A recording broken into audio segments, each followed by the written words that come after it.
You ever sit across from someone mid-date and realize they have absolutely no idea who you are? I'm talking wrong name, wrong life story, wrong everything. Well, that happened to me, and somehow it turned into one of the best mistakes of my life. Chapter 1. The match that was supposed to be normal. A couple months ago, I did what millions of lonely souls do. I swiped right.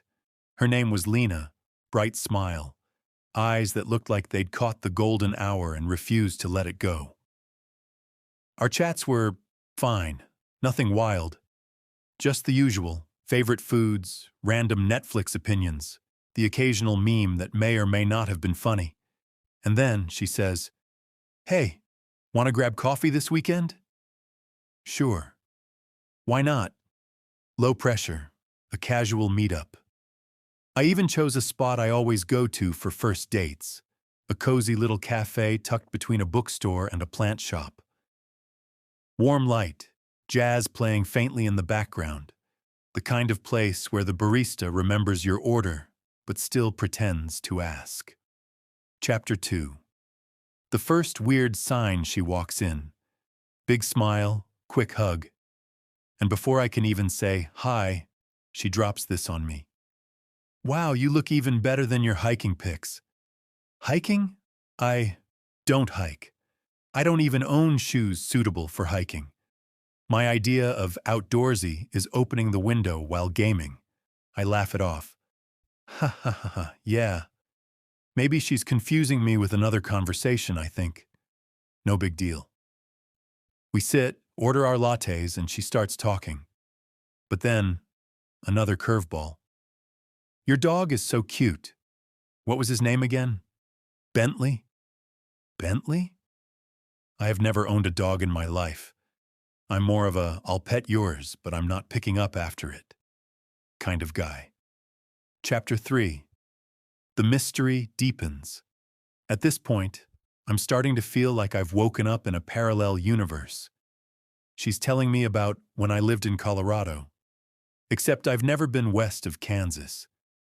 She's laughing about some story I told her last week, a story I've never heard before in my life. And now my mind's spinning. Is she pranking me? Did I somehow black out and live an entire second life without realizing it? Or is she talking to someone else entirely? My brain's running diagnostics like a computer with a virus. Did she copy-paste another conversation into mine? Am I just one of several tabs open in her dating app browser? Chapter 4. The moment of truth. Halfway through my latte, I decide to go for it. I lean in, lower my voice, and ask, "Hey, just to clarify, what's my name?" She blinks, laughs a little nervously. Jake? Jake. Friends. My name is not Jake. There's this pause. We're just looking at each other, me holding back a smirk, her eyes widening as the realization smacks her right in the face. And then she bursts out laughing, like full head back, tears coming out laughter. People in the cafe turn to look. Chapter 5. The confession. Once she catches her breath, she explains. Turns out she'd been messaging two guys at the same time. One was me. The other was Jake. Somewhere along the way, she just crossed the wires. Thought I was Jake. Thought the conversations were the same. And then she says the line that's now basically our origin story. "Honestly, I thought you were Jake this whole time. But I was vibing too hard to stop. Vibing too hard." That's how I apparently survived a case of mistaken identity. Chapter 6. Finishing the coffee anyway. So what do you do when you find out your date thought you were an entirely different person? Most people would probably fake a phone call, grab their stuff, and leave. But the thing is, the vibe was good. We were already laughing.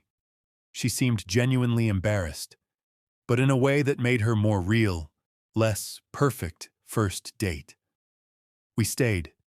We talked about the mix-up, about dating app chaos, about how easy it is to get conversations blurred when you're juggling multiple matches.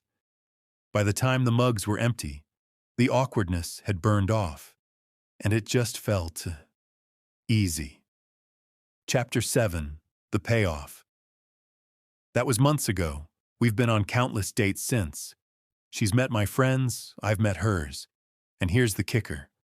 In her phone, I'm still saved as not Jake. And honestly, I wouldn't change that for anything.